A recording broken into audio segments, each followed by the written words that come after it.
My purse too. Yeah, yes, yeah, oh, my purse, yeah, yeah. Oh, boy. Okay. All right, so, yes, actually we are going to be in, yeah, we will be in 26. 26. So we left off last week in what a lot of our Jewish friends are going to call the death of the main character, Abraham, who we have been following for a long time now, has finally passed. What was weird about his funeral?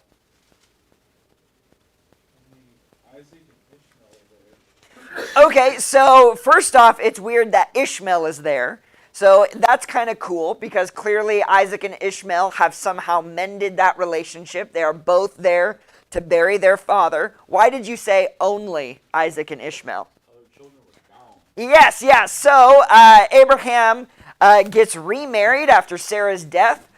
Depending on how much you have a taste for the unknown, it is either a random woman called Keturah, whom we do not know, or as we perhaps looked at a little bit, this Keturah might be a rebranded Hagar, that he tried to correct a mistake from his past about shunning Hagar and throwing her out by seeking her out, mending that relationship, and possibly taking her as his wife, his official wife, and having several more children by her. That would also explain why maybe the relationship with Ishmael was mended and why he's there at his funeral, is because he also mended the relationship with his mom. So something to think about there.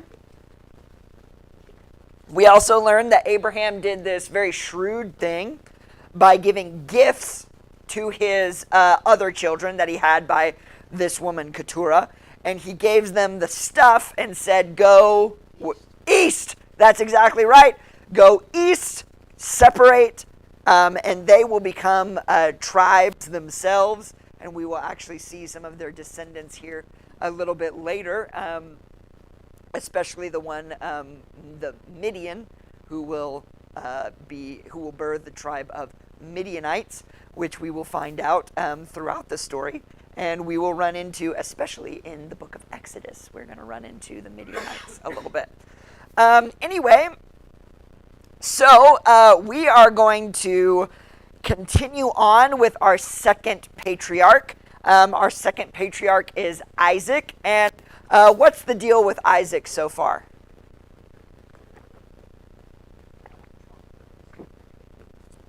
Traumatized? Okay, by what?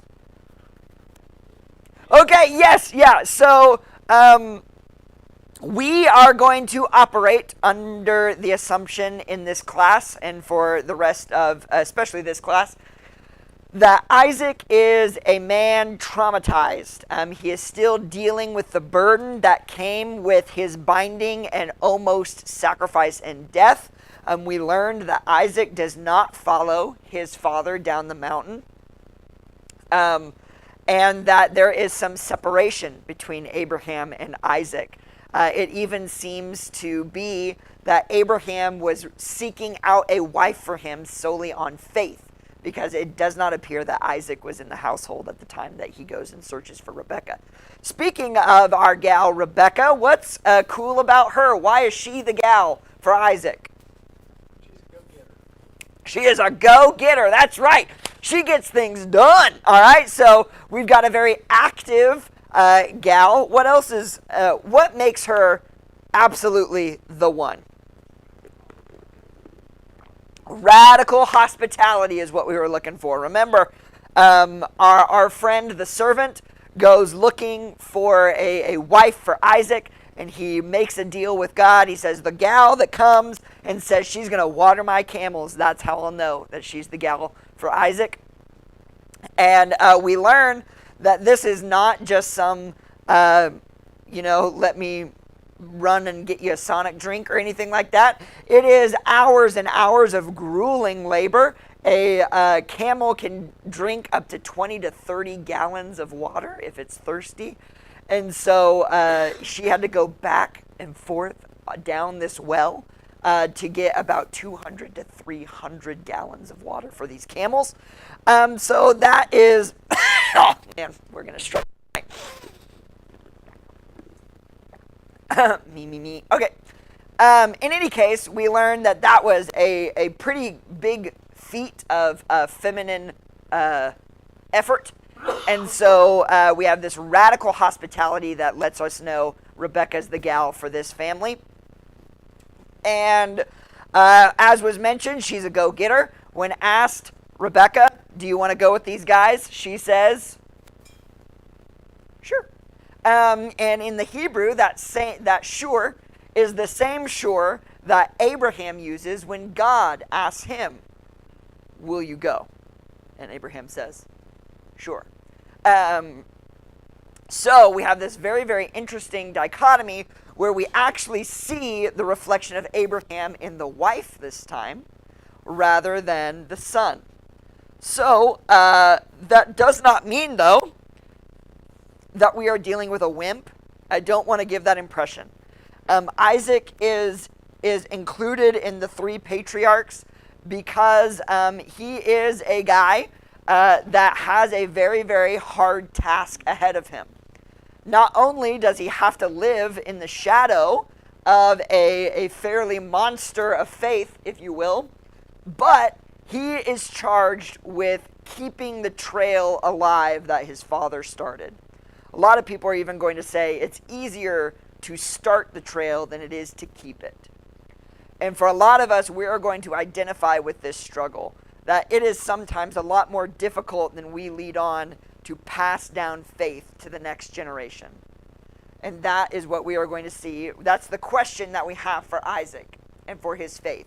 Is he going to let his trauma define who he is and not continue the path down that his father has built?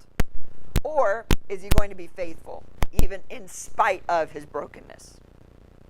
Doesn't mean there's not going to be brokenness in the story, but will he remain faithful to that? So we're going to read a short little clip of Isaac's story, and then I'm going to have to give you the cliff notes for the rest of his story, just because we won't have time to really delve into a lot. But we are going to read this story that parallels one of his father's adventures. And whenever a story seems to really parallel another story in the Bible, not yet, but I like where your head's at. You're going to be invaluable come Sunday, so make sure you're here. So it's not quite a remez yet, but it is a parallel. And whenever we have parallels in the Bible, instead of trying to list the similarities to the stories, we want to look at the differences. The differences are what the story actually wants to highlight. Yes, the stories are similar, but not quite. Story, and see if you can spot the differences, but also the similarities, because it's fun. All right, verse 6. So Dad, will you read that for me down to verse 11?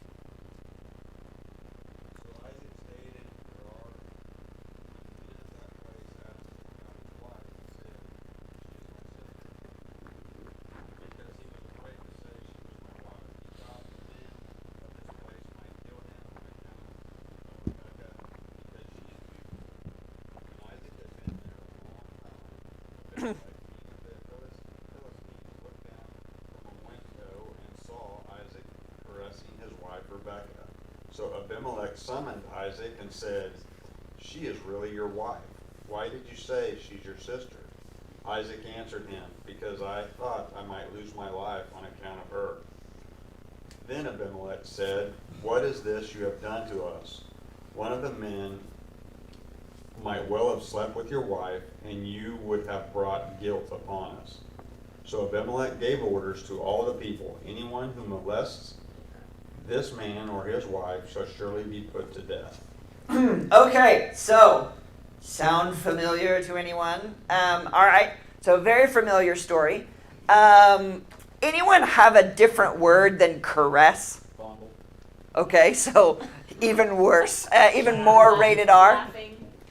What do you have? Same Laughing. Okay. So, okay, yeah. So let's examine that for a second. Yeah. Let's see if there's a difference there. So would you say why might the translation be laughing versus fondling? PG-13. Right, yeah, okay, so maybe some of the translators are like, ooh, I don't want to write that. So maybe they were just having, maybe he told a good knock-knock joke. What? Why laughing? It shows familiarity. Okay, yeah, so it shows a familiarity there. Why? Laughter's already been an established thing in the story. Bingo bango. Okay, so what is Isaac's life been defined by even since his very conception? Sorrow. Laughter. Oh, wow. Yes, yeah, I was going a different direction, but I see what you're getting at. Laughter. Okay? Whenever Sarah is told you're going to be pregnant, she laughs. Abraham has a different version of laughter. Isaac literally means he laughs. Okay? So, this is where I get really angry with translators again. The Hebrew is laughter. But since some translators don't know Jewish culture that well, they are going to say, well, that doesn't make sense.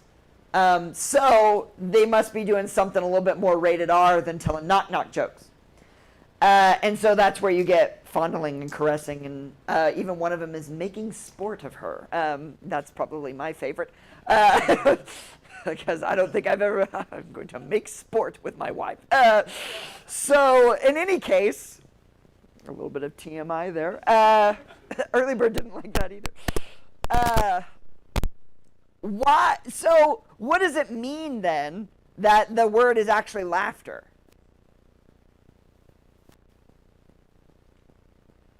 I love the spiritual truth that it brings to the table.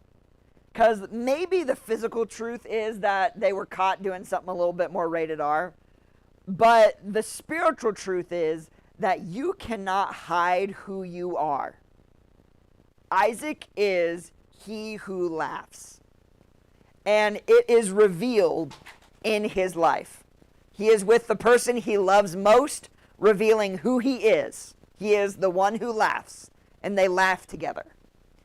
So whatever Abimelech saw, the Hebrew wants us to know that it was Isaac revealing who he truly was. Okay, does that make sense? So, it's hard whenever you don't, because I don't know Hebrew. I'm not going to try and tell you that I know all the Hebrew words, and that was an easy catch for me. It wasn't.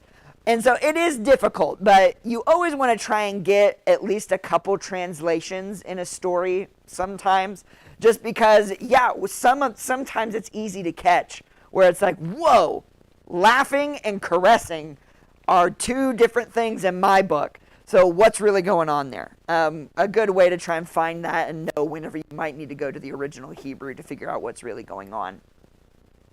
What is different about this story than with Abraham? Okay,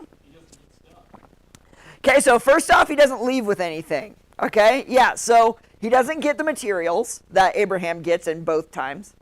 What else is weird? What? Okay, so right, yes, yeah, laughing. So how did Pharaoh and Abimelech know with Abraham? Oh, yeah. Well, did God tell Pharaoh? What happened with Pharaoh? Plagues. Yeah, I wonder if that will come back later. So plagues to Pharaoh. Seems to be the favorite way to deal with them. And then second, Abimelech gets a vision. That something hinky is going on. Okay? So why do you think? So who is the second time? Abraham tells the people for the second time that Sarah's his sister. Anyone remember who the second person is? Pharaoh is first, and then who? So in Abraham's story, it's 2 different episodes that he tells that Sarah is his sister.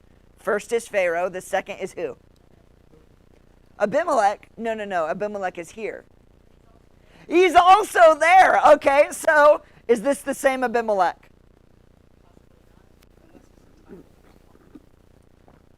Probably not, unless Abraham's Abimelech was very, very young, and this Abimelech is very, very old.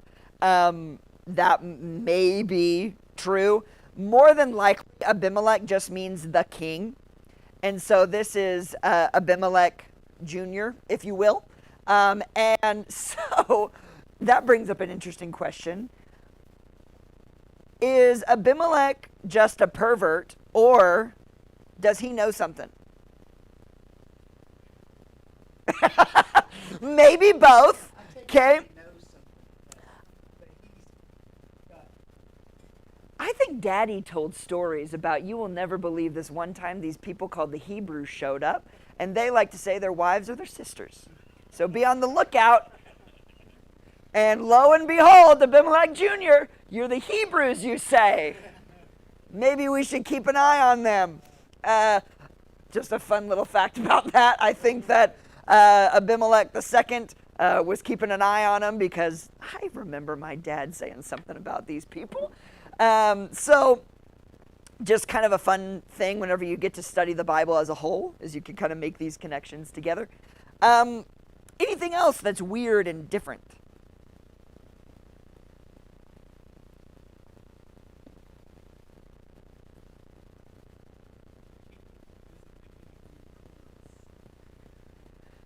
Yeah, so Rebecca is never taken in this story. And we will see that throughout Isaac's life, that a lot of Isaac's life is Abraham, but less, like not as extreme.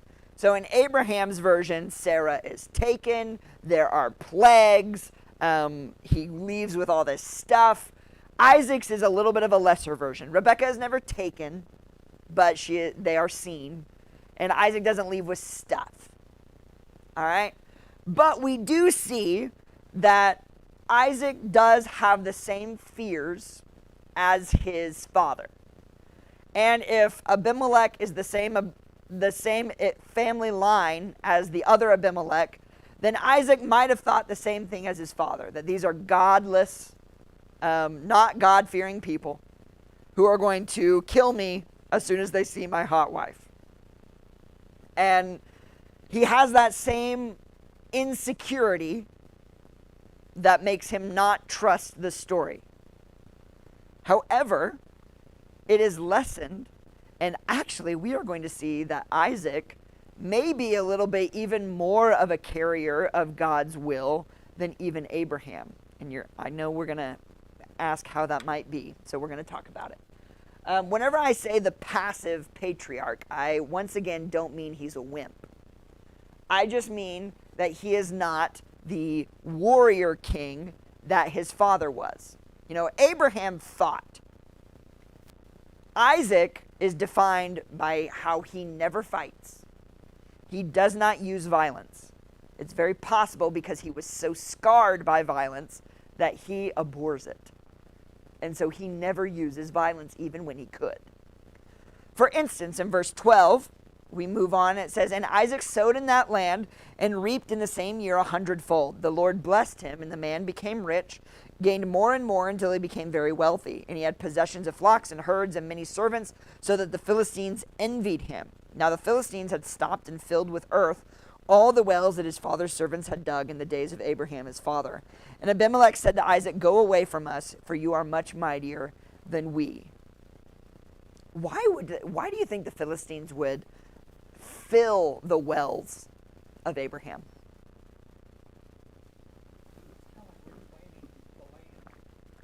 It is like reclaiming the land. I think it's really interesting that they don't use them.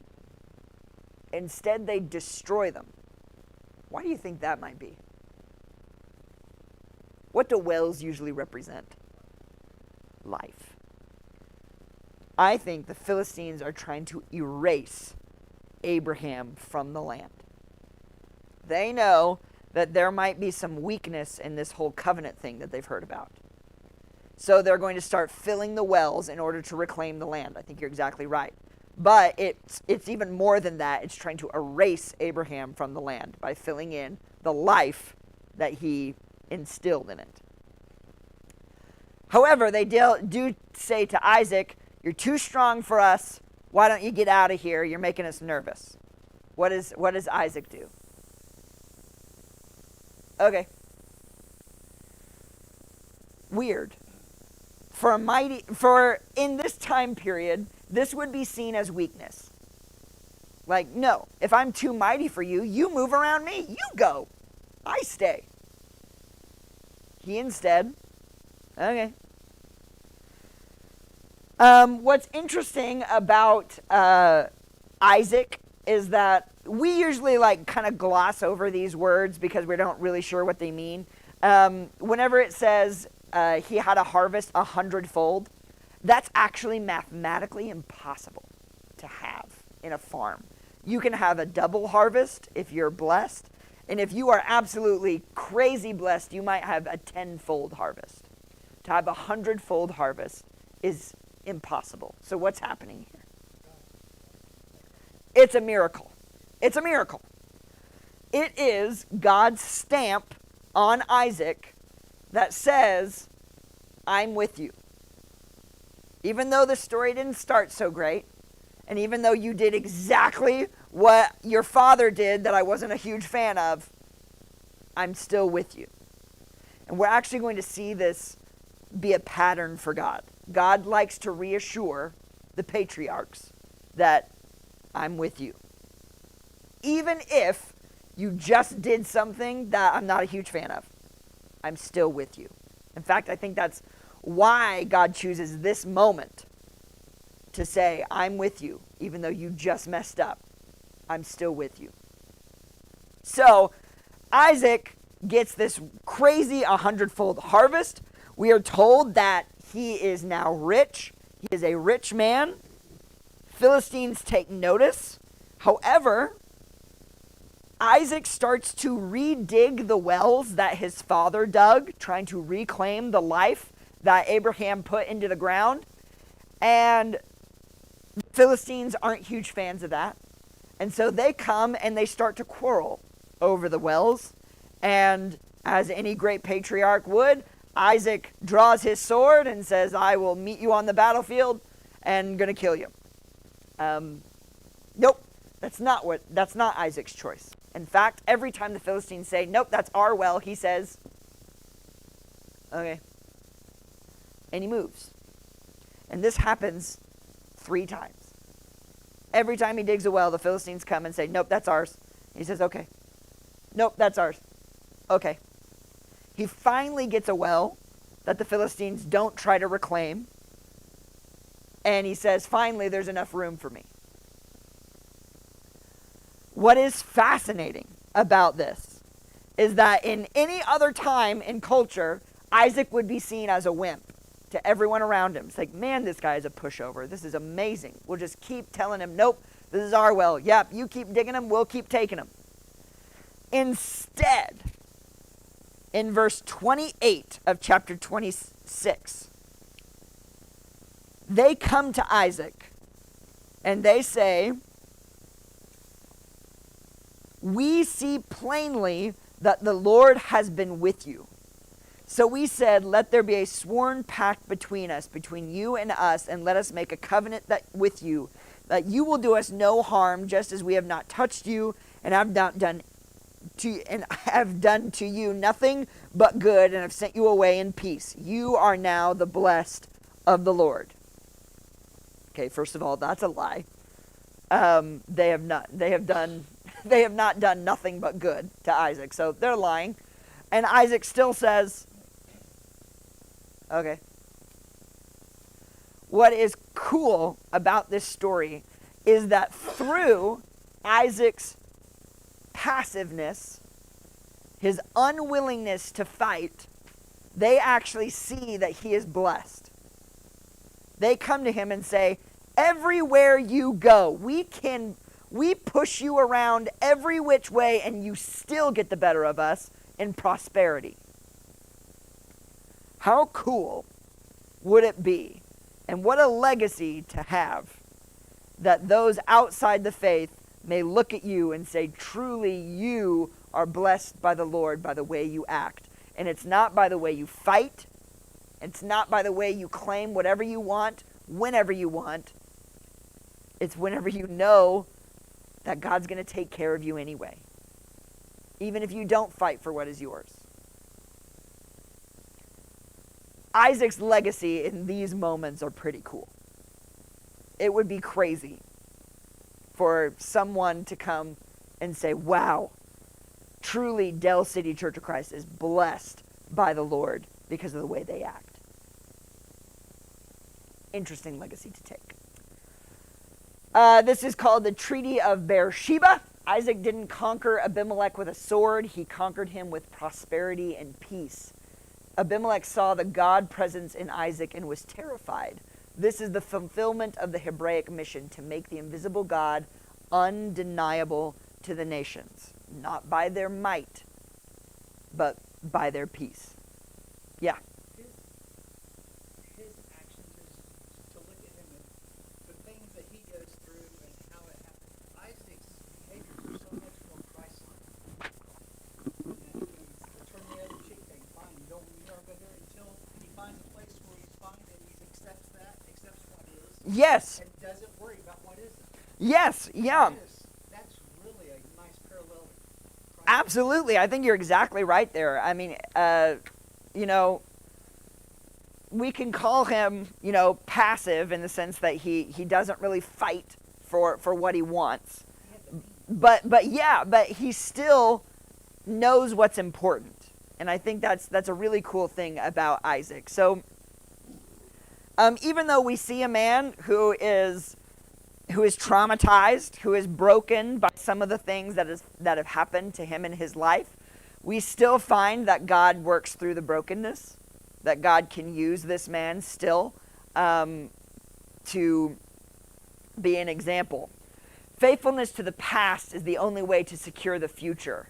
Isaac redigging the wells is a metaphor for every generation. Clear the dirt out of the truths our fathers discovered. Isaac portrays well the passing of the torch to the next generation, moving forward while also remembering the past. Isaac really bridges those gaps well.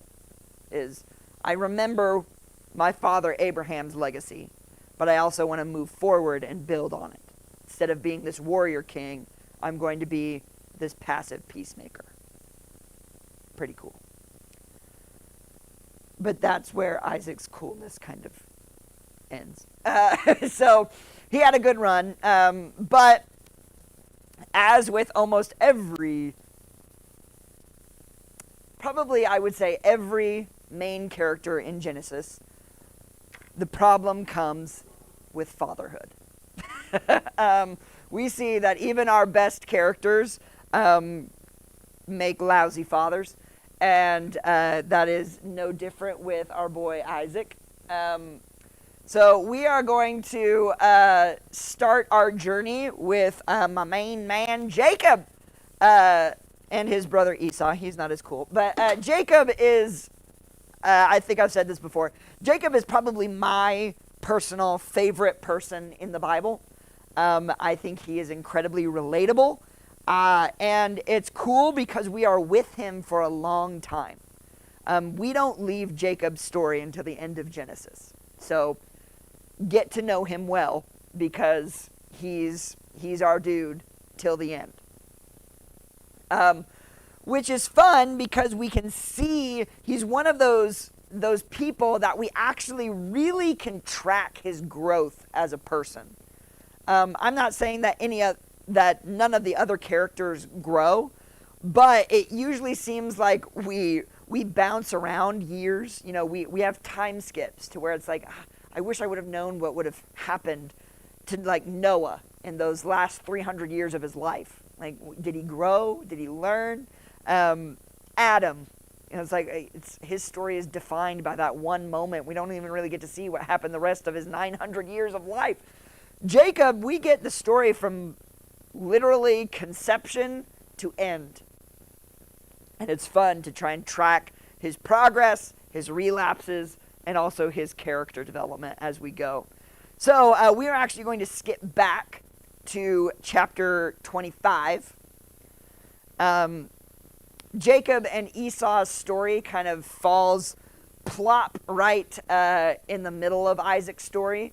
And we are going to talk a little bit about why that might be. But anyway, so we are going to be in verse 19 of chapter 25. Before we begin, what do we know about Jacob and Esau? Just as a appetizer. Esau was older. Okay, Esau's the firstborn by minutes, yeah, by seconds probably.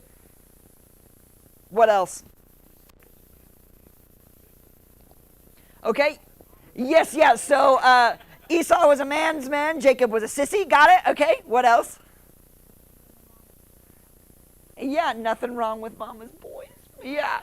Was great. If he was around her all the time, he was probably very knowledgeable. Yeah, and we see that he might have taken a couple of lessons from mommy, especially because of what she does in the story. Okay, yeah. Okay, Esau takes wives that no one really likes. Okay, yeah, so that's the first part of it. I love that. That's like, his wives were terrible. Yeah, okay. Yes, yeah, okay, so we have a guy who can't get enough soup. Can't tell you how many public defender cases started that way. It's like, I just can't get enough of soup. All right, what else? Heel holder. Yes, but yes. Heel scratcher. But no, yes, you're exactly right. Something with a heel. Yeah, so Jacob means heel holder. What else does Jacob mean? Usurper. Supplanter. Deceiver. Okay? What a great name Yaakov is. What else do we know? Anything else? Yeah, so from the womb, these guys are at each other's throats, okay? That tells us something.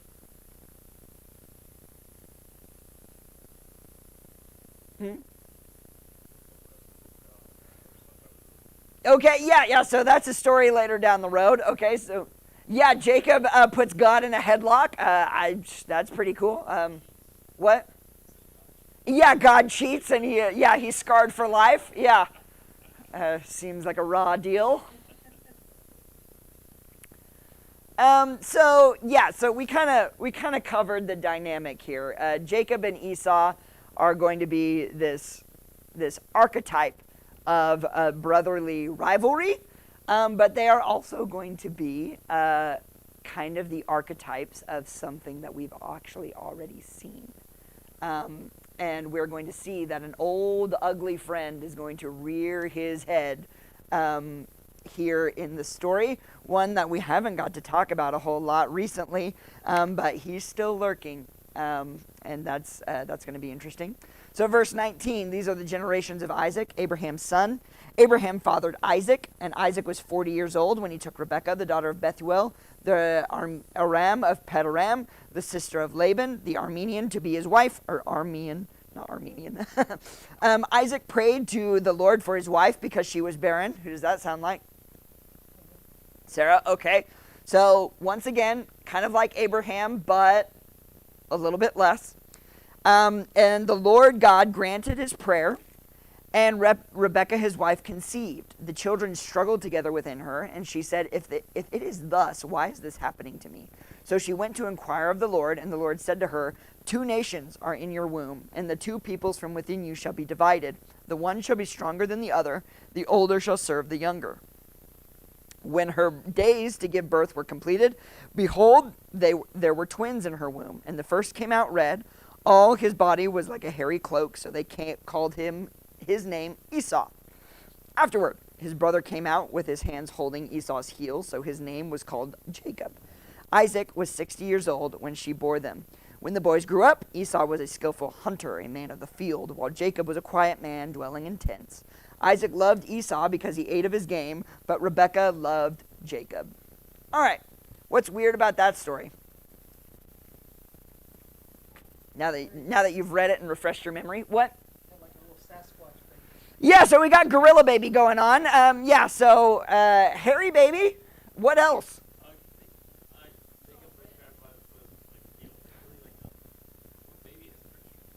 Right, yeah, so we have a very, I'm sure Jacob was a master thumb wrestler. What did you say? He was red, okay? Weird, all right? So we've got a red hairy baby. What else do we got?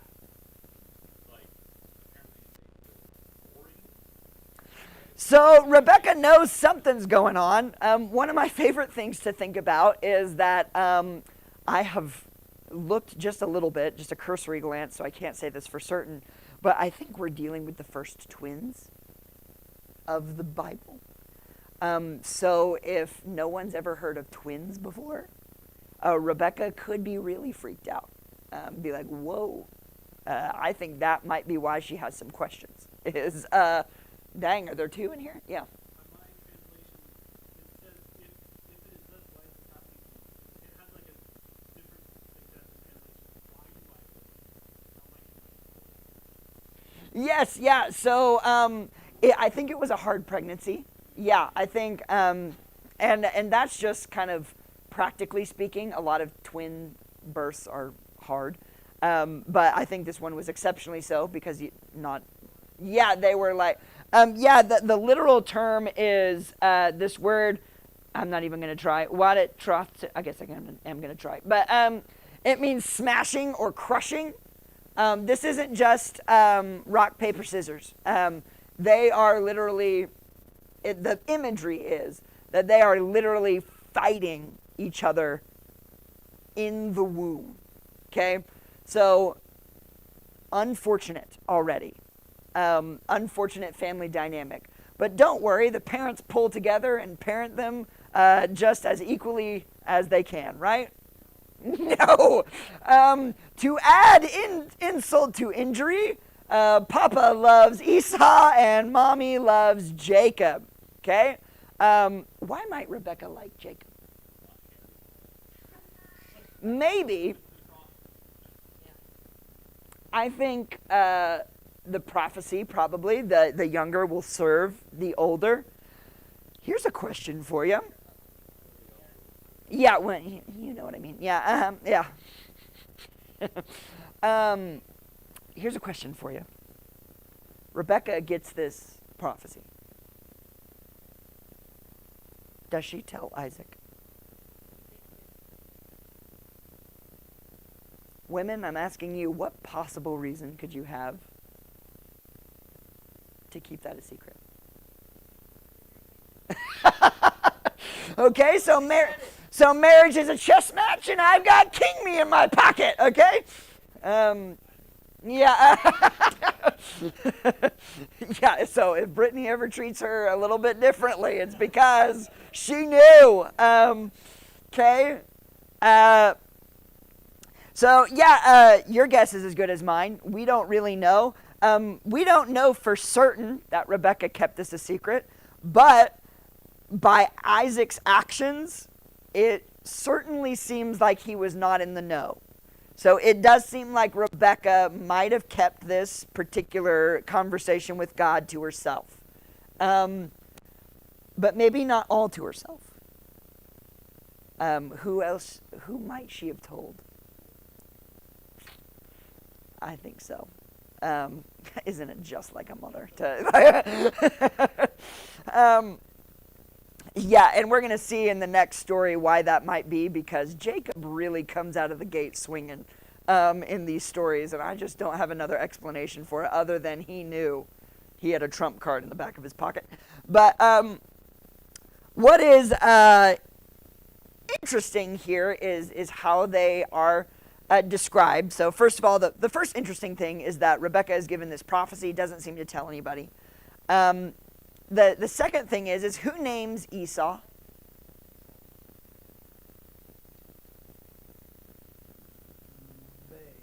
They, okay? Who, if we were to posit a guess who they is, who would they be? Yeah, okay, mommy and daddy, sure. Who names Jacob?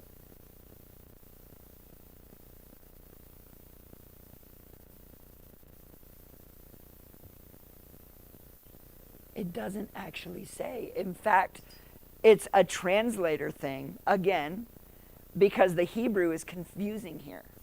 Because Esau is named by they, and in the Hebrew it actually says, so he called he Jacob. So if you were to guess who he is, who's he that named Jacob? Isaac, yeah. Who's missing? What does Jacob's name mean?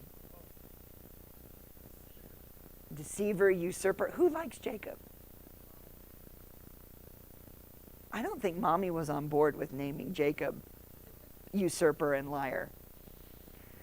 I think that is, probably the most convincing evidence to me that Isaac was not in the know and Rebecca definitely was. Because she's like, do not name our child that. And Isaac was like, I'm the man.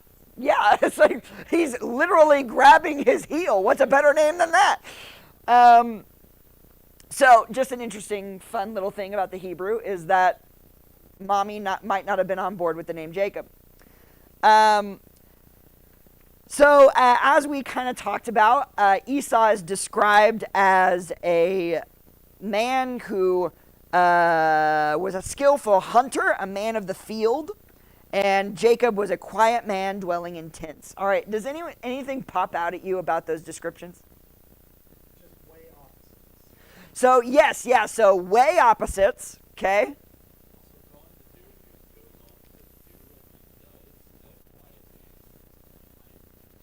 Yeah, so Jacob, yeah, we're going to talk a little bit about that. Because Jacob is described as a quiet man, but all those stories about him seem to be different. Okay, maybe brains versus brawn.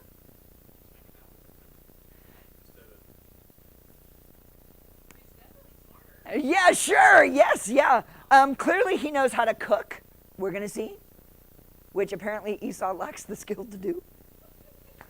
Yeah, he can hunt it, but apparently frying it up is out of his wheelhouse. Yeah, that is women's work, is the bacon. Yeah. So we hear field. He's a man of the field. What happens in a field? A lot of dirt. So he's a man of the earth. In all the stories we've come up to thus far, what happens in the field?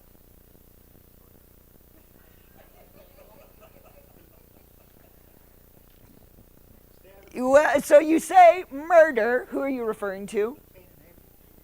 Cain and Abel. What's weird about that story and this story?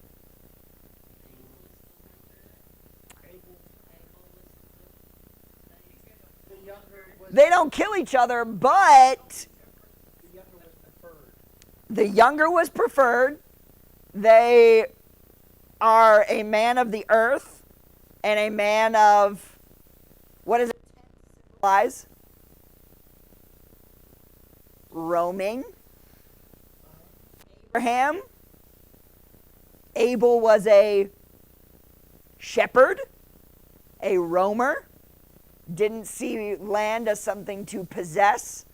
Esau, man of the field, possessive.